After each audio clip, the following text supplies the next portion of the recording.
of Action Church. I was trying to do a short, but for whatever reason, YouTube is not letting me do a short.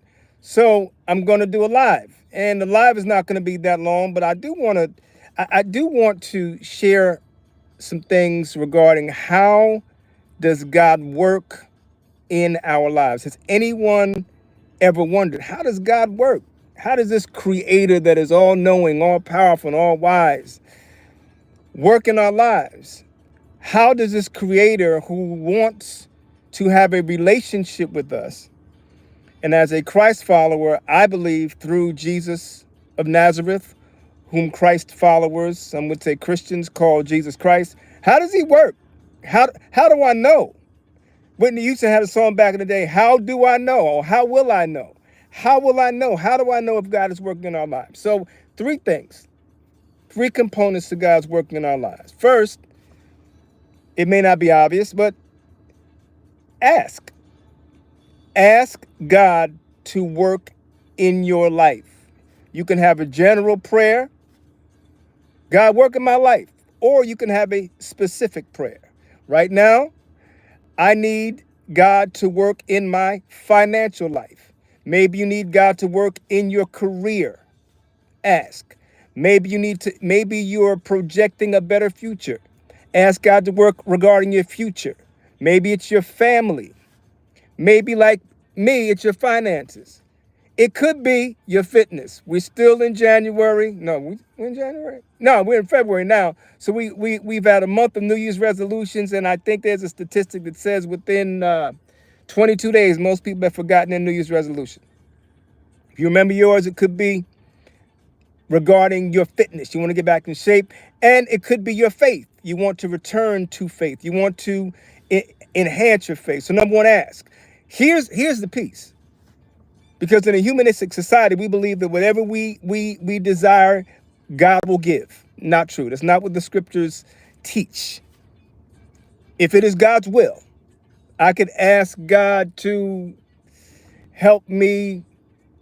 I don't know. I can't even think of an example right now. However, everything that I've asked for in my life, here's something. When I was a freshman in in college, I was depressed, difficult. I said, God, listen, I want to go to sleep and I don't want to wake up. Not going to kill myself, but I don't want to wake up. I want to wake up in heaven. Well, guess what? Obviously, this is back in 1983, I guess it was, 84.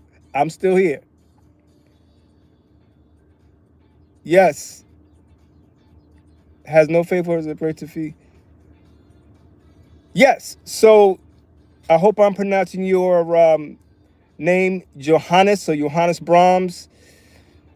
Yes, this is why there are people there are organizations that specialize in feeding the hungry. Food hunger is a big problem. Thank you for those who are logging on. 13 people logging on. How does God work in our lives? My first point was ask. Ask God to work in your life. Then the second principle is authorize. Not everything, hello, Claudia Bustamante and Blocks Fruit Modi, I think. Hello, how are you? Not everything we ask for will God grant. I want you to know that the Old and New Testament, they don't teach that everything we ask for, God will grant us. Now, Jesus does say, whatsoever things you ask for in faith, believing you will receive. That is in the context of God's will. I gave the example earlier. I'll share it very briefly. When I was a freshman in college, this was back in the 80s, perhaps before some of you were born. I was depressed. College was difficult. I said, God, look, I'm going to sleep and I don't want to wake up. I want to wake up in heaven. I didn't say I was going to kill myself. I said, I want to wake up in heaven. Well, obviously, God didn't answer that prayer. It was a no. God's like, no, Mike, you're gonna deal with this. Okay, so if it is God's will, that which you ask for, then here's the piece. Ask, authorize. Authorize. God authorizes it. In other words, God says yes. Now, for Johannes, but you could just ask for them all to be fed now and forever. Has no faithful person ever prayed with that faith, or is the verse wrong? No, the verse is not wrong. We live in a human context in which there is selfishness, in which there is greed, in which people hoard who have the resources to do so more than their share. God created this earth with more than enough resources for everyone to have all that they need. However, human greed is what makes some people have more than their fair share and others have less. So again, I can do a whole live about that. I never want to ignore anybody's comments. No, I'm not saying the verse is wrong. I'm not saying the verse is wrong. What I'm saying is we have to look at the scriptures were written to human communities. The German word is Sitz im Leben, situation in life. The scriptures, the scriptures, Old and New Testament, any religious book, did not just drop out of it didn't come into a vacuum. It came into a human experience. And what I'm just trying to say, the short version, is that God created this world with enough resources for everybody to have what they need. All right. So ask, authorize, and then finally action. If God is saying yes to what you are asking for, then God will act on your behalf. And God will. All right. Sir, Johannes, listen. I'm happy to talk to you offline. You can reach me by WhatsApp, 908-644-4122. I'm not going to I don't debate religion.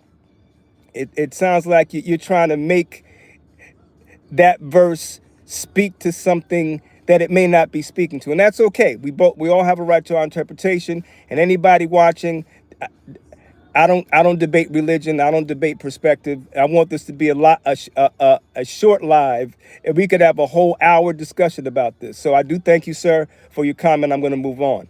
So here's how we know God's working. Ask, authorize, act. So things begin to happen in your life that you know you couldn't orchestrate. That's how you know. If anybody wondered, this thing that have happened in my life that I know I couldn't orchestrate, and I'm a resourceful guy. I'm a smart man. Like Forrest Gump. I may not be a smart man, Jenny. Well, I'm a smart man and I'm resourceful. But there are things in my life that have happened that I could not orchestrate, no matter how talented, gifted. And in those areas, or in that area in your life that you could not orchestrate, that is God. No, Johannes, I'm not running away. Obviously, sir, you want to have a debate.